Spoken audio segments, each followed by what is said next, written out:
Olá, seja bem-vindo a ler Espiritismo juntos. Eu me chamo Dani Caro e nós estamos aqui na leitura do livro Nosso Lar.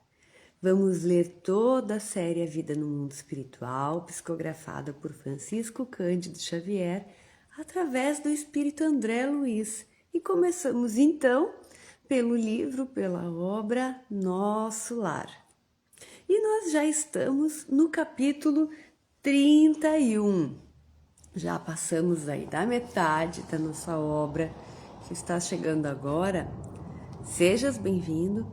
Retorna nas lives anteriores, te inteira do assunto, porque essa história é incrível e nos ensina muito todos os dias. Mas vamos lá, sem demora, vamos começar a leitura do nosso livro.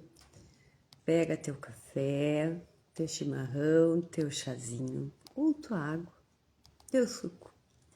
Pega teu livro físico, pega teu livro virtual, como te sentir melhor. E vamos dedicar esse tempinho a nós e a nossa leitura e a nossa alma. Então vamos lá. Capítulo 31, Vampiro.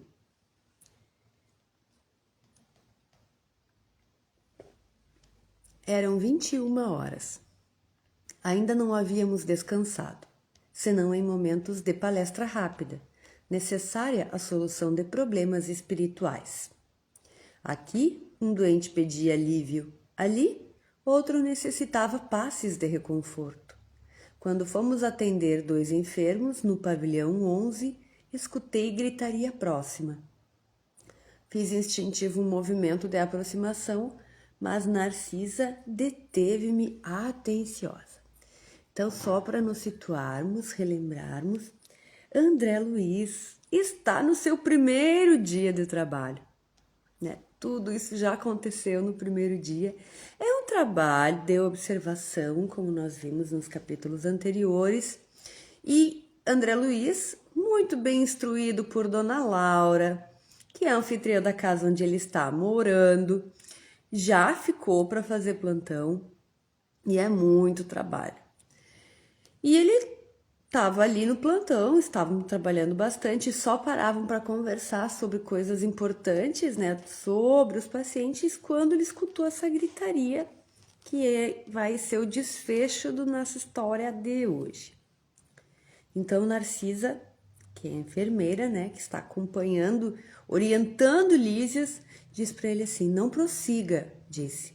Localizam-se ali os desequilibrados do sexo. O quadro seria extremamente doloroso para seus olhos. Guarde essa emoção para mais tarde. Não insisti.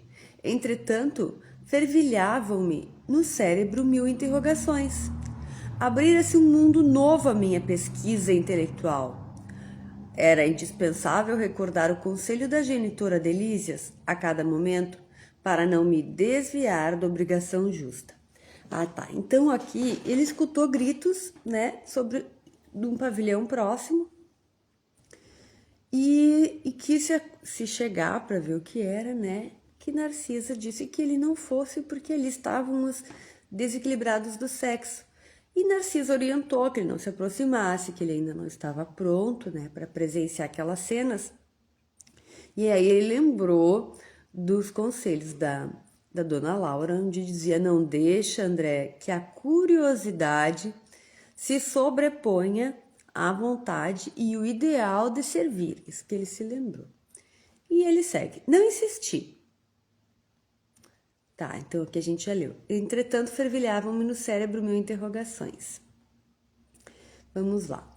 Logo após as 21, chegou alguém dos fundos do enorme parque. Era um homenzinho de semblante singular, evidenciando a condição de trabalhador humilde. Narcisa recebeu-o com gentileza, perguntando: que há, Justino? Qual a sua mensagem?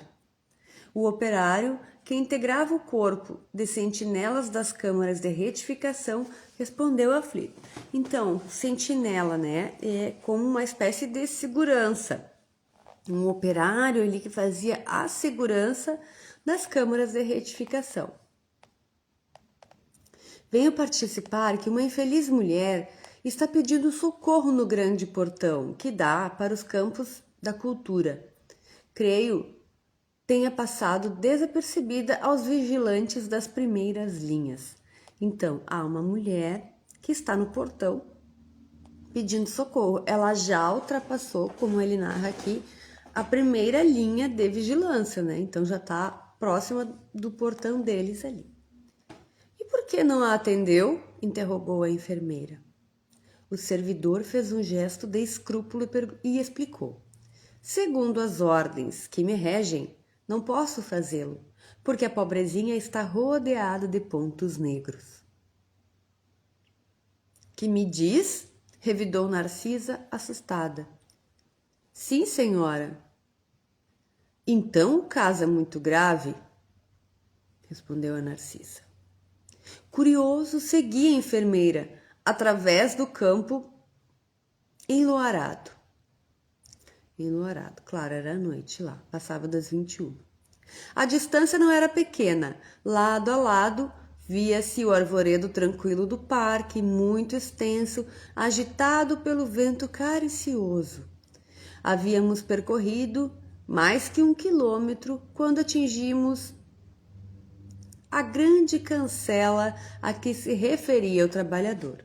Então, eles estavam longe, né, desse portão e eles foram caminhando pelo parque até lá, mais de 1 quilômetro, como diz André aqui. Deparou-se-nos então a miserável figura da mulher que implorava socorro do outro lado. Nada vi senão o vulto da infeliz coberta de andrajos, rosto horrendo e pernas em chaga viva. Mas Narcisa parecia divisar outros detalhes,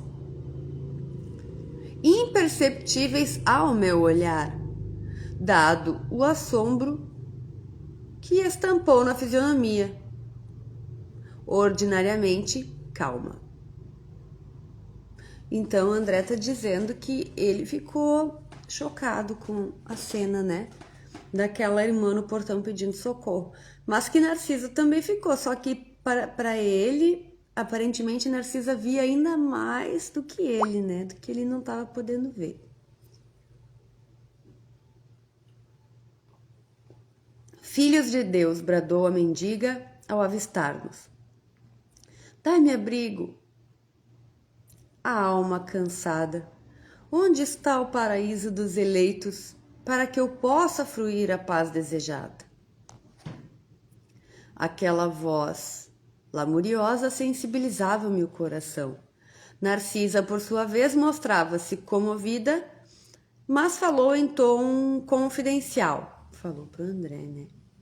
Não está vendo os pontos negros? Não, respondi.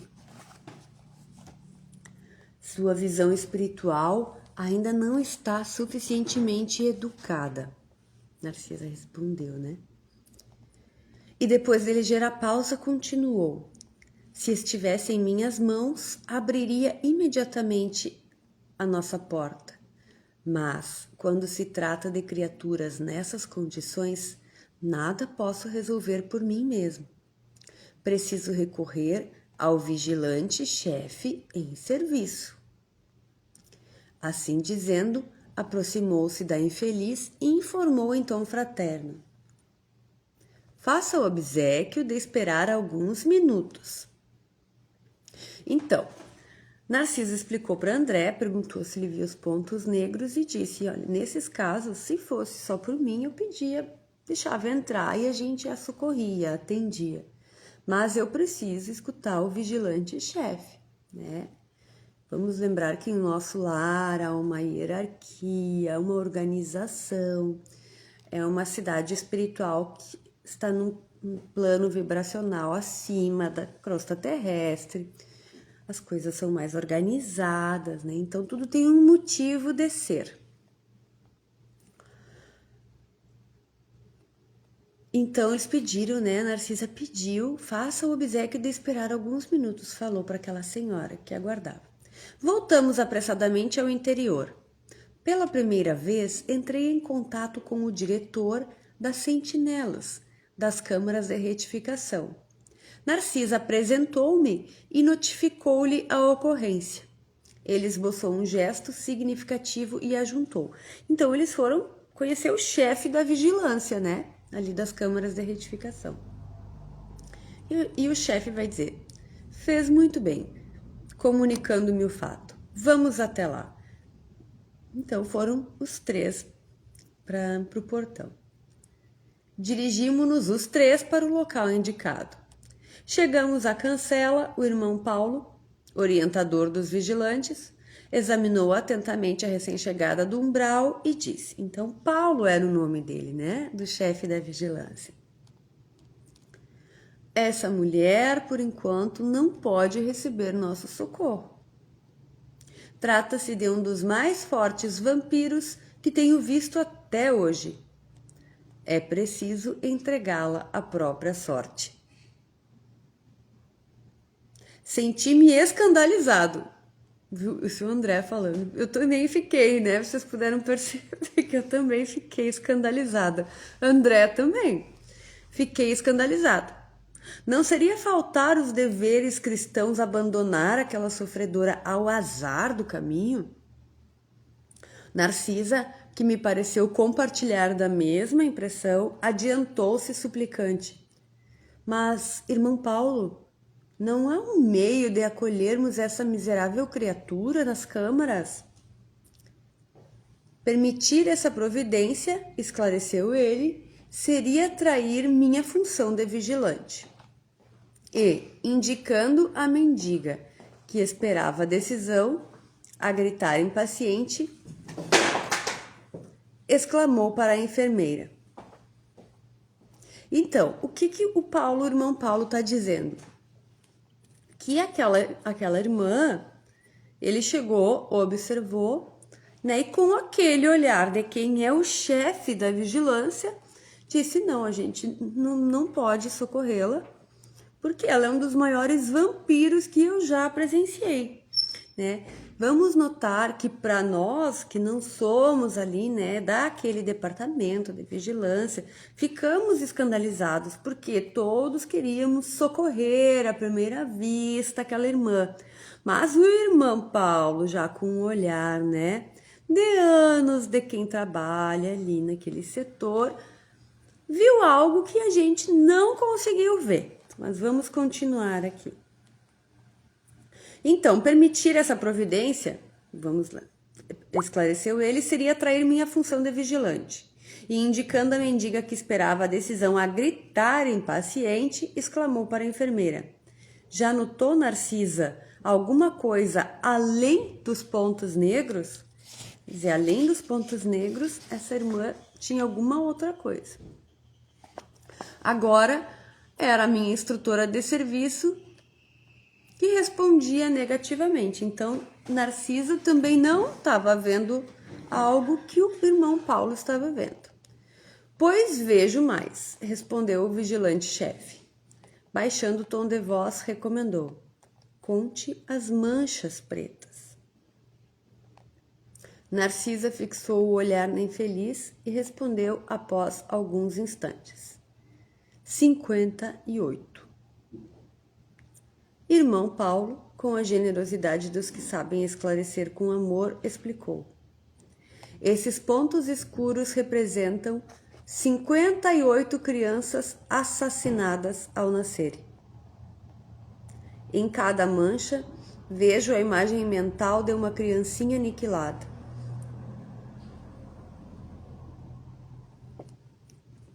Umas por golpes esmagadores, outras por asfixia. Essa desventurada criatura foi profissional de ginecologia. A pretexto de aliviar consciências alheias, entregava-se a crimes nefandos, explorando a infelicidade de jovens inexperientes. A situação dela é pior que a dor dos suicidas e homicidas, que por vezes apresentam atenuantes de vulto. Então, Que forte, né? Chega a dar uma trancada aqui. 58 crianças, ela era uma médica, ginecologista, que matava as crianças ao nascerem, né? Isso aqui.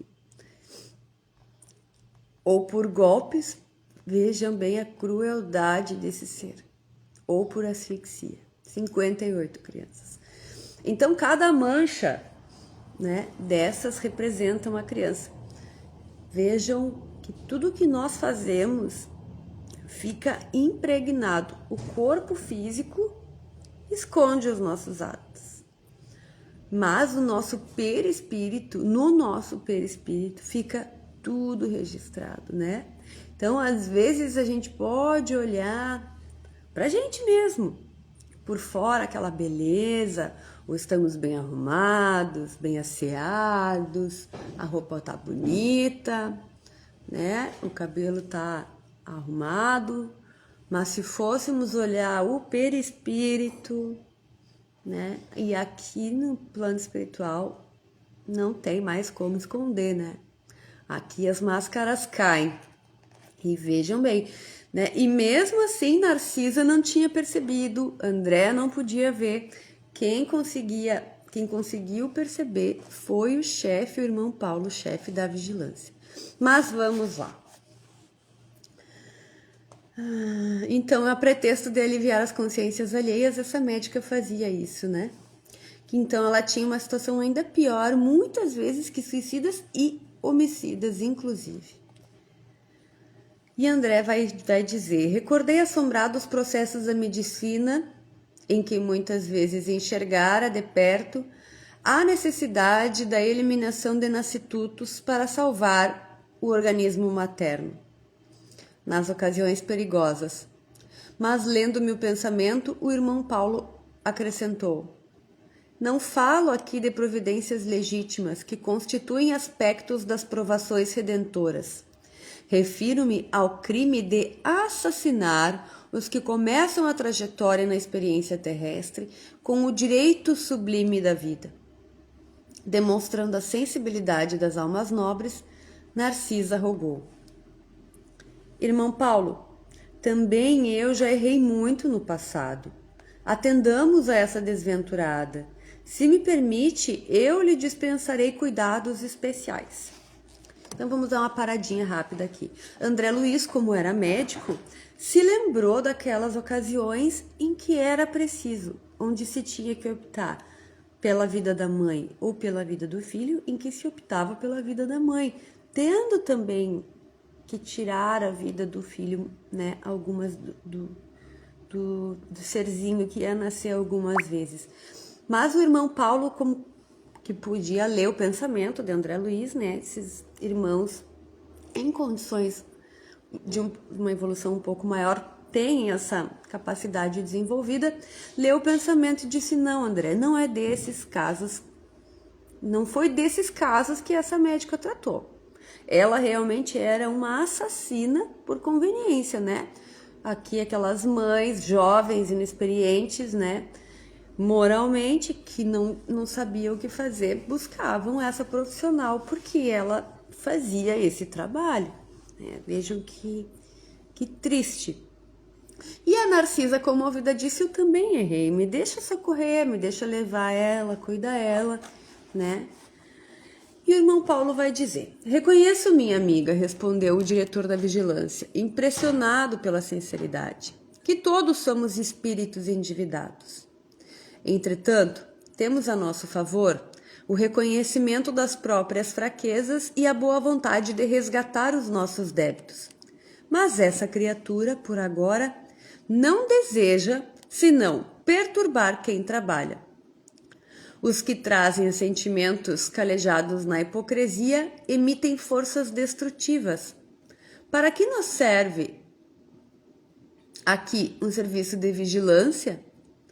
E sorrindo expressivamente exclamou: busquemos a prova.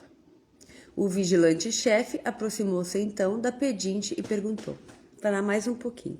O que ele está explicando? Eu entendo, Narcisa, que todos nós erramos muito e que não cabe dizer que um erro é maior que o outro, mas eu aqui como chefe da vigilância, né, eu já tenho uma experiência e eu estou te dizendo que essa irmã não está arrependida. Essa irmã está aqui com outras intenções.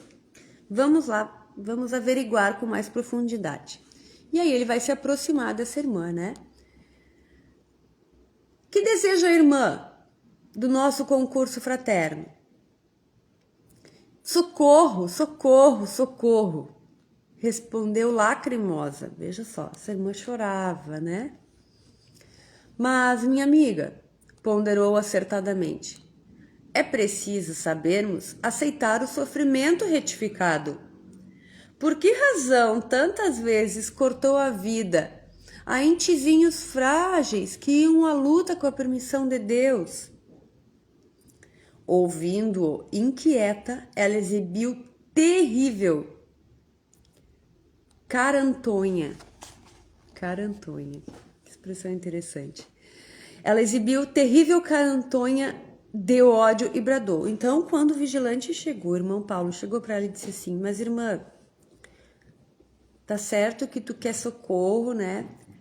Tá aí, tá chorando, mas eu preciso te perguntar por que que tu fazia isso? Por que que tu tirava a vida de seres recém-nascidos? Aí ela mudou. Quando ele perguntou, ela se revelou. Botou para fora quem ela realmente era, né? Por isso que é aquela expressão. Carantonha de ódio. Quem me atribui essa infâmia? Minha consciência está tranquila, canalha. Empreguei a existência auxiliando a maternidade na terra. Eu fui caridosa e crente, boa e pura. Vejam bem, ela ainda achava que ela havia prestado serviços úteis, né? Estava convencida disso. Não é isso que se observa na fotografia viva dos seus pensamentos e atos. Creio que a irmã ainda não recebeu nem mesmo o benefício do remorso. Quando abrir sua alma às bênçãos de Deus, reconhecendo as necessidades próprias, então volte até aqui.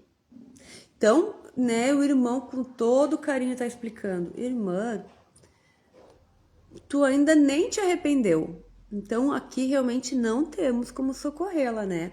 Precisas reconhecer que tu agiu mal em tirar tantas vidinhas, né?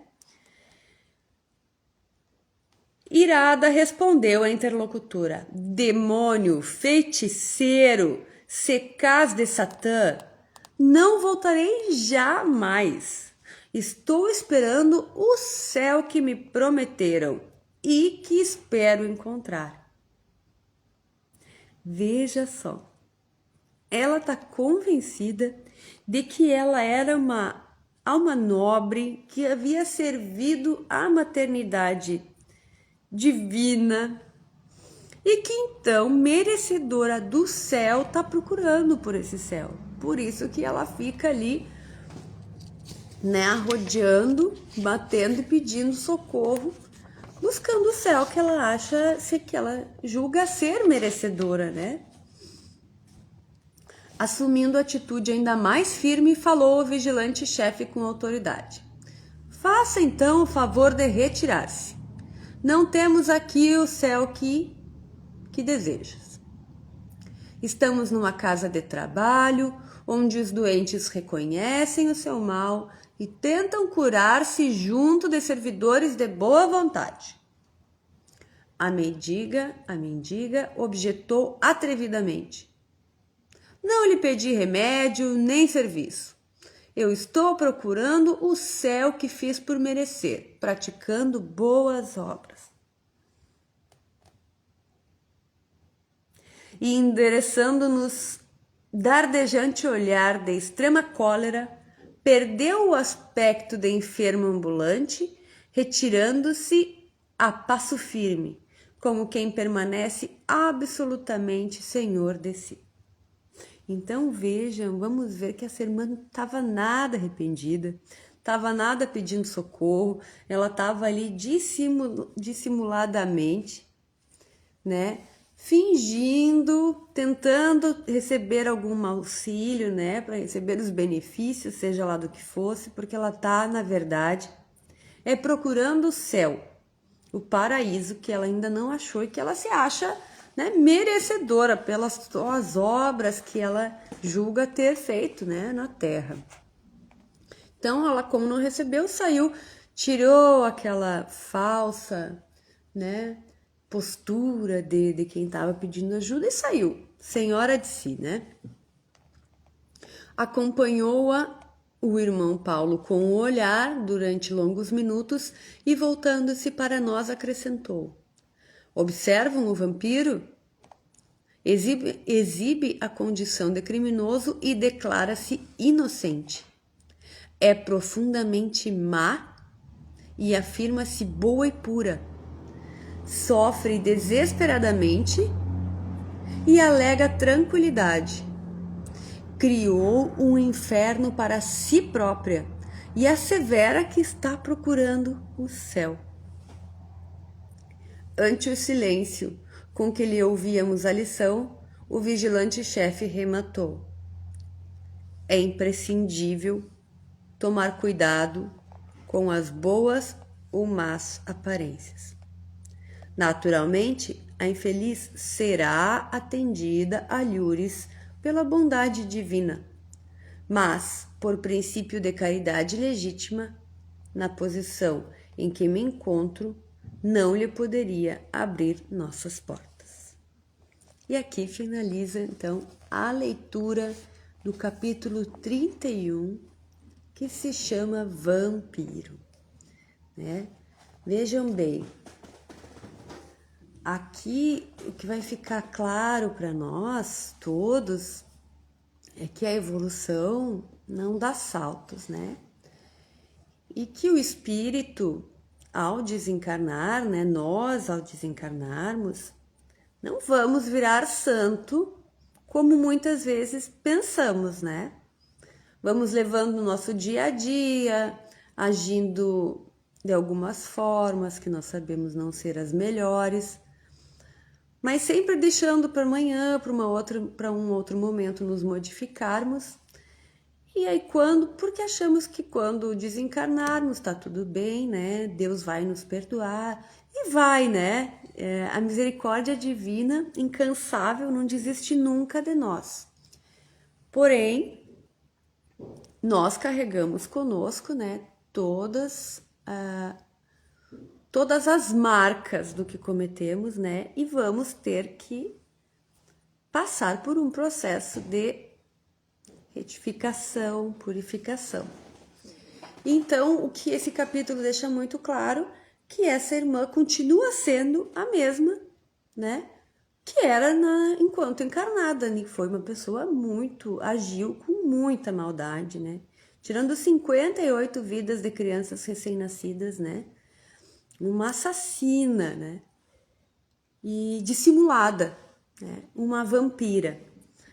Existem muitos irmãos nessas condições que podem ser ainda mais perigosos do que os maldosos assumidos, os que estão mal assumidos, porque esses, ao menos, os identificamos. No caso dos vampiros, como explica o livro aqui, eles são dissimulados, fingem, né, uma coisa que não são e adentram os lugares para tirar proveito, né? Então ele explica para Narciso e para André. É claro que essa irmã vai receber o socorro daqui um pouco, né? Quando ela se arrepender, quando ela realmente estiver pronta para o auxílio, porque seria desperdício de trabalho, né?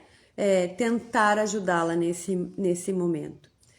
E então ele como chefe da vigilância, e não é à toa que o visto é que impediu um grande transtorno, né? Imagina permitir a entrada dessa irmã em nosso lar, né? Que não queria ajuda, ela só queria perturbar. Ela queria ser servida, atendida, né? Queria o céu, o paraíso que ela busca por se achar merecedora.